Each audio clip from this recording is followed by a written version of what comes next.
sa mga mamamayan sa pinakamalaking nakawan sa kasaysayan ng ating bayan. Mga multo at maanumalyang proyekto na pinondohan ng 19th Congress sa loob ng 3 taon. Pagsasabwatan ng pinakamatataas na pinuno ng pamahalaan sa Kamara, sa Senado, sa DPWH, sa DBM, at kung sino-sino pa na nagtatago sa anino ng mga makapangyarihan. Matindi ang naging babala ng Pangulo. Matapang ang kanyang salita noon. Ngunit ngayon, ang tanong ng bayan, Mr. President, ano na? Ano ba talaga ang nangyari? Ano ba ang punot dulo ng nakawang ito? Sino ba talaga ang mga nagsabwatan? Sino ba talaga ang mastermind? Sa darating na Hulyo, muli na namang haharap ang Pangulo sa bulwagang ito. Haharap sa sambayanang Pilipino para sa kanyang ikalawa sa huling SONA. At mahalaga na maipaalala sa kanya ang mga sinabi at ipinangako niya noon na hanggang ngayon ay matyagang hinihintay ng sambayanan, subalit nananatiling pangako lang. Ang nais ng bayan ay katotohanan, pananagutan. Ang nais marinig ng mamamayan ay sagot sa mga ibinunyag ng Pangulo noon. Subalit sa paligoy-ligoy ng mga salita ay tila ba hangin lamang dumaraan.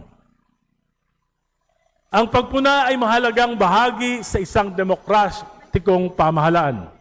Hindi ito sagabal sa pamahalaan, kundi isang sandigan upang matiyak na ang bawat polisiya ay tama at higit na para sa nakakarami. At ang salapi ng bayan ay nagagamit sa pagpapaunlad nito. Kung mataliman ang aking mga pahayag, ay dahil lubha ng malalim ang sugat na dinaranas ng sambayanan. Hindi man maaring manahimik, magbulag-bulagan o bingihan, habang lugmok na sa kahirapan, korupsyon, at kawalan ng pananagutan. Kaya ngayong hapon, Mr. Speaker, Madam Speaker, I rise before you to reveal the true state of the nation, batay sa aking pananaw at sa mga pananaw ng maraming mamamayan, mga ordinaryong mamamayan na nakakausap ko sa araw-araw. Isang estadong kinasadlakan ng ating bayan, gawa ng kasakiman sa salapi at kapangyarihan. Naunawaan ko na ang Pangulo ay hindi naranasan gaano ang kahirapan. Kaya't narito ako para tulungan siyang maunawaan ito. Madam Speaker, after almost a year after the SONA speech of President Marcos Jr., here is the sad state of our country. Sa ekonomiya, 2025 gross domestic product, GDP, 4.4% from the projection of 5.7%. 2025 last quarter GDP, 3%. 2026 first quarter GDP, 2.8%.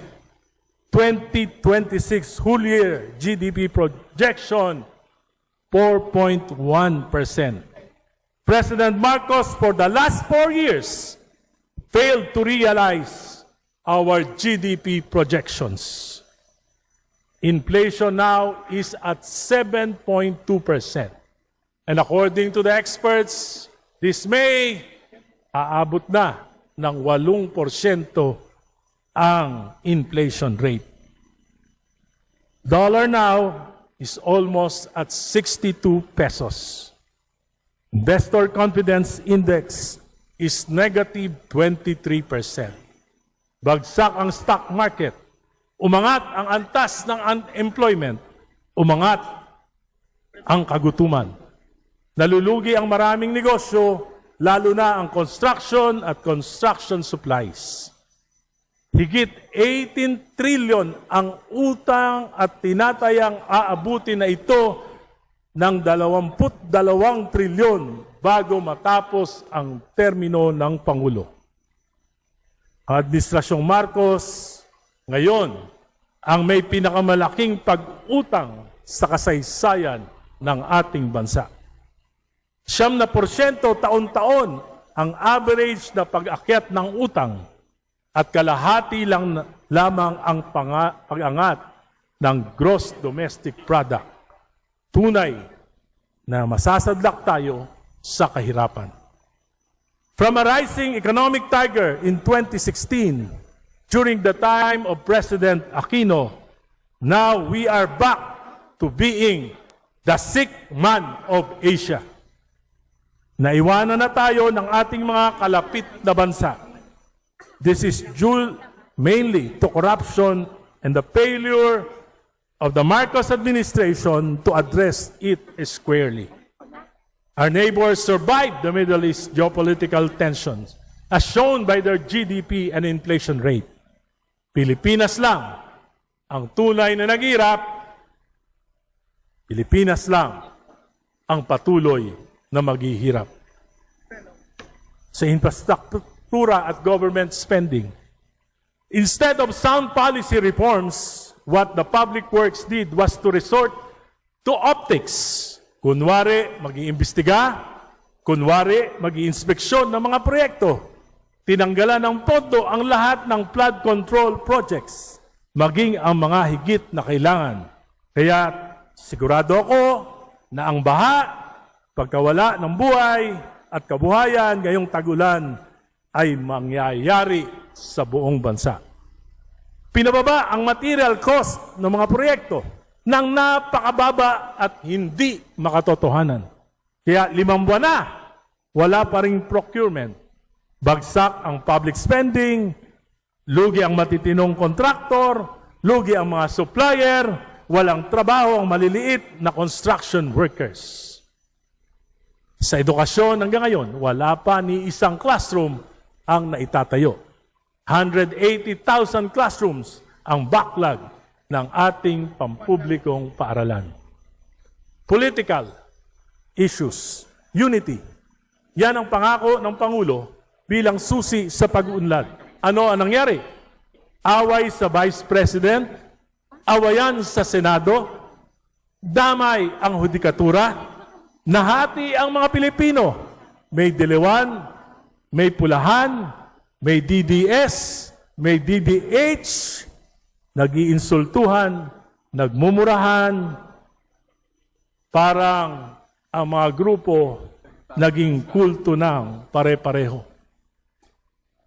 Ang presidential spokesperson, araw-araw may inaaway. Ito na lang ba ang programa ng Administrasyong Marcos? Ayuda, ayuda, ayuda. Higit 8 bilyon para sa mga barangay. 200,000 pesos kada isa sa 42,000 barangays ng bansa. Makatwiran ba ito? Equitable ba ito? Kailangan ba ito? Namomonitor ba kung tama ang paggasta nito? Hindi para itong salapi na isinaboy sa hangin. 50,000 ang populasyon ng isang barangay, makakatanggap ng 200,000. Yung isang barangay, 1,000 lang ang populasyon, makakatanggap ng 200,000. Where is the equitability? 5 scholars to be determined by the barangay. Di ba dapat ang CHED o mga paaralan ang tamang magpatupad nito? Ang mangyayari niyan, ay awayan at tampuhan. Reklamo, kamag-anak lang ni Kapitan ang nabigyan, 100K. Bahala na kayo kung saan yung gagastusin. Alam naman natin, barangay, pati SK ngayon, may SOP din. Sayang ang salapi ng bayan. This is patronage politics. Hindi makatwirang programa at walang magiging impact sa pagunlad. Ano ba ang kinakampanya ng Pangulo? Ang pagtaas ng kanyang trust rating o ang pagunlad ng bansa? Lahat ng problema ng bayan, ang sagot ay ayuda. Krisis sa Middle East, ayuda, ayuda, ayuda.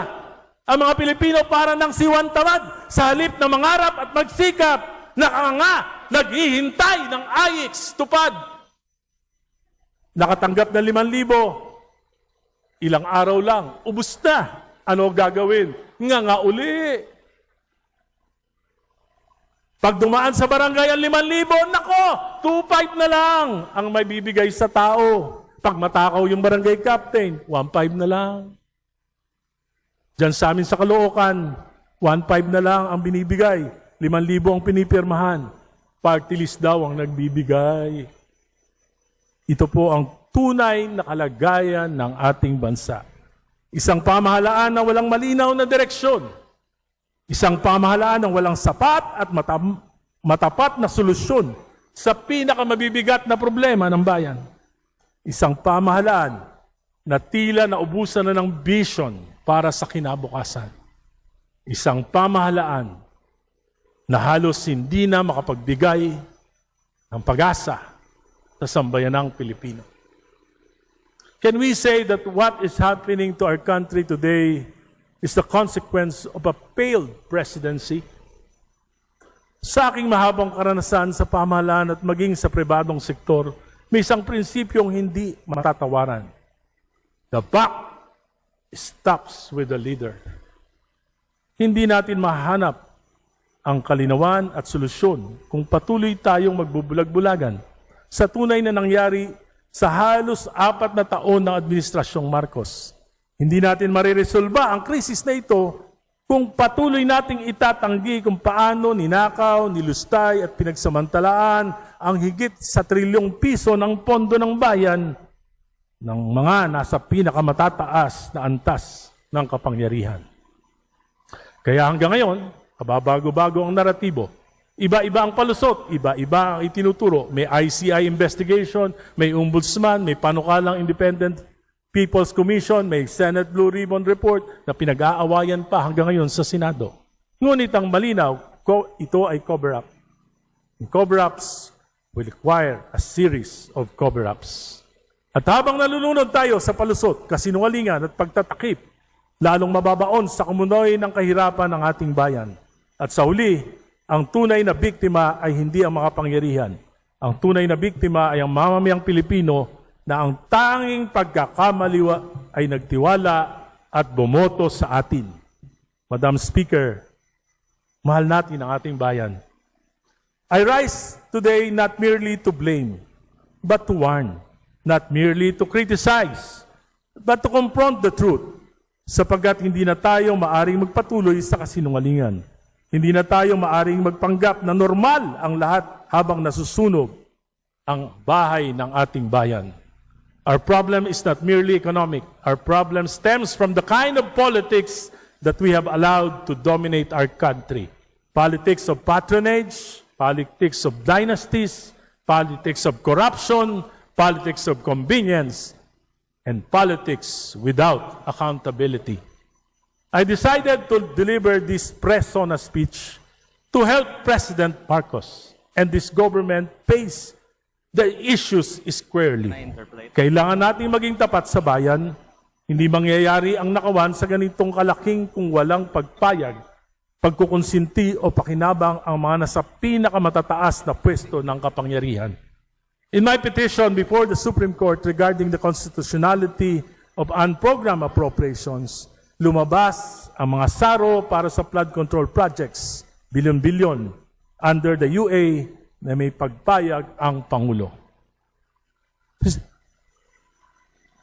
Ang ating Pangulo ang may pangunahing may pananagutan sa problemang ito. Alam ko, maging ang ating Vice President may ambag sa kaguluhan na nangyayari sa ating bayan. Marami sa Senado ang nakipagsabuatan na nahimik habang nangyayari ito.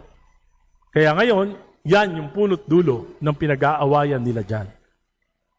Alam ko rin po, dito sa Kamara, yung pinakamatataas na pinuno ng 19th Congress. Sa katunayan, ang committee chairman, si Saldico, tumakas na. Nagpapasarap na sa Paris habang lahat tayo'y naghihirap dito. Sa halip na magmaang-maangan, harapin natin ang katotohanan. Kaya ngayong hapon, sana makarating sa ating Pangulo. Pakinggan mo naman yung mga abang tinig. Sa SONA, sa July 27, ang nais marinig ng sambayanan ay hindi palusot, hindi pagtuturo kung kani-kanino, hindi scripted optics, hindi bagong palabas. Ang nais marinig ng sambayanan ay ang katotohanan. Ang nais marinig ng sambayanan ay ang paghingi natin ng paumanhin. Ang nais marinig ng sambayanan ay malinaw na plano kung paano wawakasan ang krisis na ito at kung paano ang ating mga pananagutan. Sa ating Pangulo, hindi siguro masamang sabihin ng diretso, you can no longer accomplish grand legacy projects in the remaining 24 months of your administration. At sa bigat ng kalagayan ng ating ekonomiya, mahirap paniwalaan na may sino man sa pamahalaan na kayang agad baliktarin ang ating economic situation. Ngunit, may magagawa pa. Sa halip na itulak ang hakbang tulad ng CONAS na lalong lamang magpapagulo sa bayan, ang pinakamahalagang pamana na maaring iwan ng ating Pangulo ay ang mga tunay na political reforms. Maaring magsimula ang Pangulo sa isang komisyon na mag-aaral at mag-ahain ng rekomendasyon sa susunod na administrasyon sa kanyang successor kung paano aamyendahan ang 1987 Constitution sa isang tunay, malinis at malayang Constitutional Convention na maaring maipamana niya para sa kinabukasan ng ating bansa. Maaring bumuo rin ang Pangulo ng isang independent commission para turuwiran ng wakasan ang problema natin dito sa infrastructure at budget anomalies. Hindi para magtakip, kundi di bali nang wag na magparusa, matukoy na lang yung katotohanan para matiyak na hindi na ito mauulit sa kinabukasan. Maaring bigyan ng Pangulo ng maayos na pamahalaan after his term. Kung mabibigyan niya tayo ng mabuting mga leader sa susunod. Sa pamamagitan ng pagsulong ng mga reformang elektoral. Kabilang po dito, buong pakumbabakong minumungkahi na sana lahat tayong mga politiko, lahat ng kakandidato sa 2028, kailangan mag-submit tayo ng sinumpaang platform of government na pangangatawanan natin. At bukod doon, dapat para mabigyan natin ng political maturity, mayangat natin ang antas ng kamalayan ng ating mga botante, dapat mandatory ang debate sa lahat ng mga kakandidato. Kahit sino ka man, dapat humarap ka sa debate para malaman ng tao ang iyong kakayahan. At least sa Panguluhan, dapat 3 beses magdedebate. Sa pangalawang Panguluhan, dapat 2 beses man lang. Dapat pati senador, dapat pati kongresista, dapat pati mga governor, dapat pati mayor humaharap sa debate upang maiangat natin ang kamalayan ng ating mga botante. At Panguli, maaaring magpakumbaba ang ating Pangulo. May mas mahalaga sa pag-aaway. May mas mahalaga sa kapangyarihan. Gaano man nagkasakitan na, dapat ang manguna ay yung kapakanan ng bayan. Dapat manguna na ang Pangulo upang yakapin ang kanyang mga kalaban. Mr. President, sa July 27, taimtim akong makikinig sa iyo. Kasama ang buong sambayanang Pilipino. Tama na po ang optics. Tama na ang palabas. Tama na ang denial. Tama na ang cover-up. Be honest, Mr. President. Be sincere. confront the truth.